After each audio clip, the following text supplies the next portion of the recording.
Hello दोस्तों, welcome to the English learners YouTube channel में आपका स्वागत है। आज मैं आपको पास्ट इंडेफिनिट टेंस का ट्रांसलेट करना सिखाऊंगा। सबसे पहले हम इसकी डेफिनेशन जान लेते हैं। पास्ट इंडेफिनिट टेंस, इसकी डेफिनेशन यानी पहचान क्या होती है।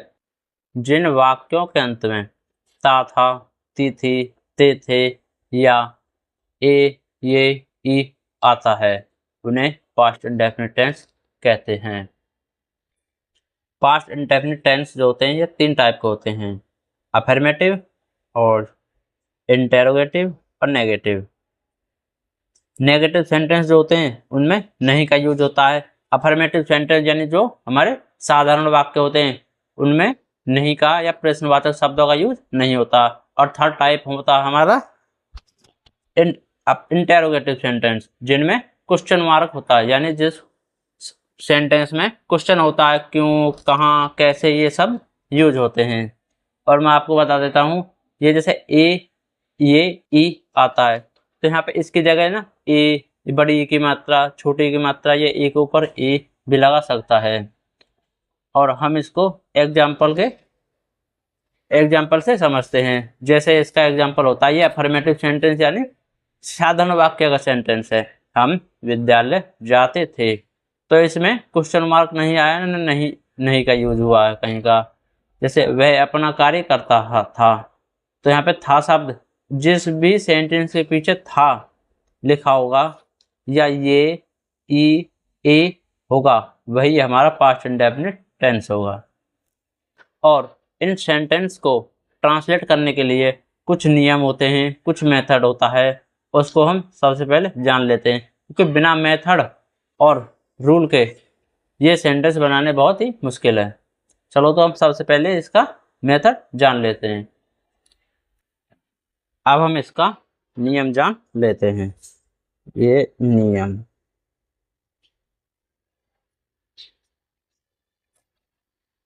मुख्य क्रिया की सेकंड फॉर्म का प्रयोग किया जाता है। यानी पास्ट इंडेफिनिट टेंस जो होते हैं उनमें हम मुख्य क्रिया की थर्ड फॉर्म, सेकंड फॉर्म का यूज किया जाता है। जैसे हमारा होता है सेकंड फॉर्म, जैसे गो, गो की सेकंड फॉर्म होती है वेंट। ये हो गया हमारी फर्स्ट फॉर्म, ये होगी सेकंड फॉर्म। गो की सेकंड फॉर्म वेंट, तो गो मतलब जाना और वेंट का मतलब भी जाना ही होता है। अब इन सेंटेंस को बनाने का एक मेथड भी होता है। अब सबसे पहले हम उस मेथड को जान लेते हैं। मेथड है हमारा सब्जेक्ट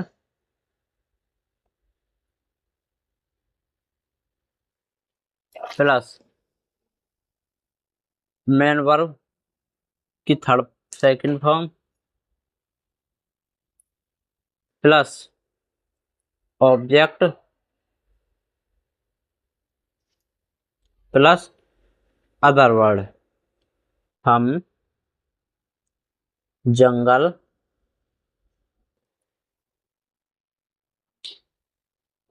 जाते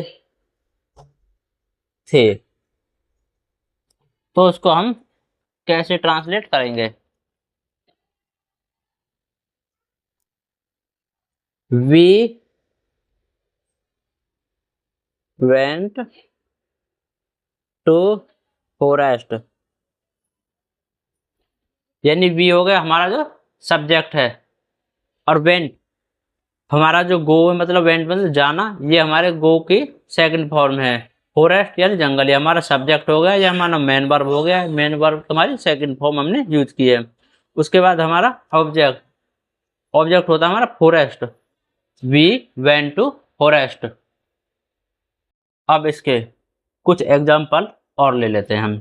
जैसे हमारा ये अगला नेक्स्ट एग्जाम्पल है, तुमने मेरी कलम चुराई।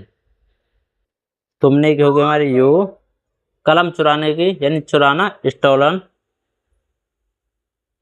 My pen. तो यू हो गया हमारा सब्जेक्ट। स्टोलन यानी चुराने की थे सेकंड फॉर्म है हमारा।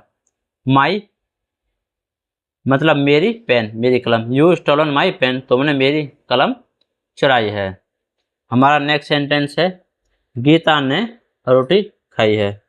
तो सब्जेक्ट हो गया हमारा गीता, खाना क्या हो गया ईट। तो ईट की जो हमारी सेकंड फॉर्म होती है एट ब्रेड।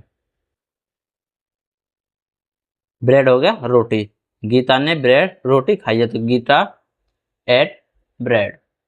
हमारा नेक्स्ट एग्जाम्पल है वह संगीतकार बनना चाहता था। He wanted to be doctor. यानी ही हमारा सब्जेक्ट है, वांटेड बनना चाहता, चाहता तो ईडी लगा देते हैं, और जिससे सेकंड फॉर्म है चाहना की। वांटेड, वांट होता है चाहना फर्स्ट फॉर्म, वांटेड होता है सेकंड फॉर्म।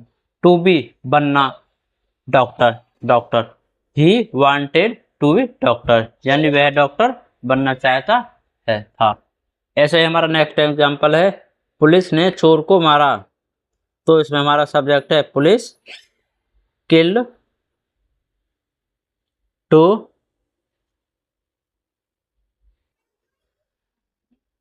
चोर यानी थीप। ये है पुलिस ने चोर को मारा, पुलिस किल्ड टू थीप। ऐसा ही हमारा नेक्स्ट एग्जाम्पल है श्याम ने एक पत्र लिखा। श्याम रोट, रिटर्न की जगह होगा wrote a letter. Return wrote wrote, ये होता है हमारा थर्ड। ये तीन फॉर्म होती है, फर्स्ट सेकंड थर्ड। तो हमारा जो प्रेजेंट इंडेफिनिट सेंटेंस में सेकंड फॉर्म का यूज कर रहे हैं। तो श्याम हमारा सब्जेक्ट है, रोट यानी हमारा जो मेन वर्ब होते हैं उसकी सेकंड फॉर्म। ए यानी एक, लेटर यानी एक पत्र लिखा। श्याम ने एक पत्र लिखा। ऐसे इसके और नेक्स्ट पार्ट है इन नेगेटिव और इंटेरोगेटिव, वो मैं आपको नेक्स्ट वीडियो में बताऊंगा। ये आप जरूर देखें, क्योंकि इसके बिना में पास्ट जो टेंस होते हैं वो अधूरा रह जाएगा। और दोस्तों अगर आपको वीडियो अच्छी लगी हो तो इसे लाइक सब्सक्राइब जरूर करें।